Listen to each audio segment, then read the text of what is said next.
مختلف assembly desk کے اوپر بل آتے رہے، لیکن انہوں نے کسی ایک بل کی کمیٹی میں بننے والے اپوزیشن بینچوں سے ممبران میں نہ ٹی ایل پی کے 3 ممبران میں سے کسی کو نامینیٹ کیا، نہ مجھے نامینیٹ کیا۔ پھر اس کے بعد ایڈوائزری کمیٹی بنی۔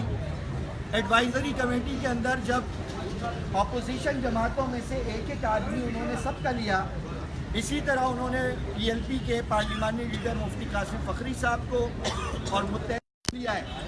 آپ ان دونوں کو نکال کر کے ایک پی ٹی آئی کا اور ایک ایم کیو ایم کا ممبر اضافہ کریں اس کے اندر۔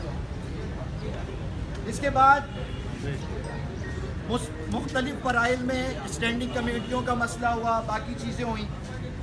میں ان کے پاس گیا اور میں نے کہا کہ آپ اسٹینڈنگ کمیٹیوں کی جو آپ نے 14 کمیٹیاں لی ہیں اپوزیشن کے لیے، اس میں آپ نے ہمیں کہاں رکھا ہے؟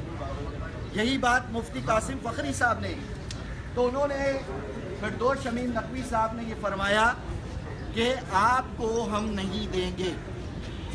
میں نے کہا کیوں نہیں دیں گے؟ کہنے لگے کہ جی آپ حکومت کا حصہ ہیں۔ میں نے کہا میں آپ کے پڑوس میں بیٹھا ہوں،